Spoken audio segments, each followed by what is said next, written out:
میرے نبی رحمت فخر موجودات صلی اللہ علیہ وسلم سرکار اپنے صحابہ کے ساتھ مسجد نبوی کے اندر جلوہ گر تھے۔ جیسے ہی مسجد پاک سے باہر نکلے تو رسول اللہ صلی اللہ علیہ وسلم سرکار نے دیکھا ایک اونٹنی جس پر خاتون سوار ہے وہ مدینہ کی حدود میں مسجد نبوی کے قریب کھڑی ہے۔ رسول اللہ صلی اللہ علیہ وسلم سرکار نے جب ان کی طرف نگاہ اٹھائی تو پہچان گئے، اپنے صحابہ کو فرمایا یہیں ٹھہرو۔ رسول اللہ صلی اللہ علیہ وسلم سرکار قریب تشریف لے جاتے ہیں اور اپنا کاندھا مبارک قریب کر کے اس مئی صاحبہ کو، اماں صاحبہ کو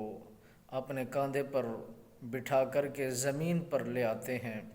اپنی مدثر و مزمل والی چادر بچھا دیتے ہیں اور وہ خاتون مئی صاحبہ اس چادر پر بیٹھ جاتی ہیں۔ رسول اللہ صلی اللہ علیہ وبارک وسلم سرکار کی ذات بابرکات ان کے سامنے گردن جھکائے ہوئے، گردن کو نیچے کیے ہوئے، کمر جھکی ہوئی ہے اور زمین پر بیٹھ کر گفتگو میں مصروف ہیں۔ جب صحابہ نے یہ دیکھا کہ رسول اللہ صلی اللہ علیہ وسلم سرکار کے طلبوں کو چومنے کے لیے سید الملائکہ اور ان کے علاوہ مکرم ملائکہ بارگاہ خداوندی میں التجائیں کرتے رہے، عرض و گزاری کرتے رہے کہ ہم آپ کے حبیب کے طلبوں کا بوسہ لینا چاہتے ہیں، وہ نبی رحمت فخر موجودات صلی اللہ علیہ وسلم سرکار